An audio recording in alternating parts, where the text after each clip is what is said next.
10 வயசு ராஜு தனக்கு ஒரு பூனைக்குட்டி வாங்கி தரணும்னு அவன் பெற்றோர்கிட்ட கேட்டுக்கிட்டே இருந்தான். அவன் தொந்தரவு தாங்க முடியாம அவன் பெற்றோர் அவனுக்கு ஒரு கோல்டு ஃபிஷ் வாங்கி கொடுத்தாங்க. ராஜு உடனே ஒரு குட்டி தொட்டிய ரெடி பண்ணுனான். அதுக்குள்ள தண்ணி, கொஞ்சம் செடி, வண்ண கற்கள், மணல், இப்படி விஷயங்களை போட்டு அந்த தங்க மீனை அதுக்குள்ள போட்டான். தொட்டியும் அதுக்குள்ள இருக்கும் தண்ணீரும் எப்பவும் சுத்தமா இருக்கும்படி செய்வான்.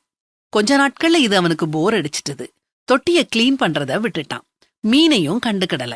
அவனுடைய தங்கச்சி ரியா முன்வந்து அவளே மீனையும் மீன் தொட்டியையும் பராமரிக்கும் பொறுப்பை எடுத்துக்கிட்டா. அவளுடைய பொறுப்புணர்ச்சிய பார்த்து அவளுடைய பெற்றோர் அவளுக்கு ஒரு குட்டி நாய பரிசா கொடுத்தாங்க. ரியாவுக்கு சந்தோஷம் தாங்கல, ரொம்ப உற்சாகமாயிட்டா. ஆனா ராஜுவுக்கு இது பிடிக்கல. அவன் அப்பா கிட்ட போய், நீங்க செய்யறது கொஞ்சம் கூட நியாயமே இல்ல. அவளுக்கு எப்படி நீங்க நாய வாங்கி கொடுக்கலாம்? நான் எத்தனை நாள் உங்ககிட்ட எனக்கு ஒரு பூனைக்குட்டி வாங்கி தர சொல்லி கேட்டுக்கிட்டே இருக்கிறேன். நீங்க எனக்கு எதுவும் வாங்கி கொடுக்காம அவளுக்கு மட்டும் வாங்கி கொடுத்திருக்கீங்கன்னு சொல்லி கோபப்பட்டான். ராஜுவோட அப்பா அவன் கிட்ட, ராஜு, கொஞ்ச நாள் கழிச்சு பூனைய பார்க்கவும் உனக்கு போர் அடிச்சு போய் நீ அதை பராமரிக்காம விட்டுட்டா யார் அதை கவனிப்பா?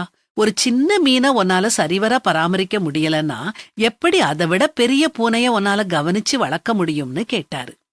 ராஜுக்கு என்ன சொல்றதுன்னு தெரியல. நாமும் சின்ன விஷயம் தானேன்னு நிறைய சின்ன விஷயங்களை அலட்சியப்படுத்துறோம், கவனக்குறைவா இருக்கிறோம் இல்லீங்க.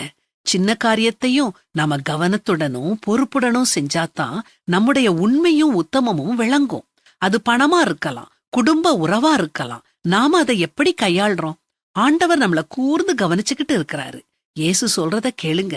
கொஞ்சத்திலே உண்மையுள்ளவன் அநேகத்திலும் உண்மையுள்ளவனாயிருக்கிறான்.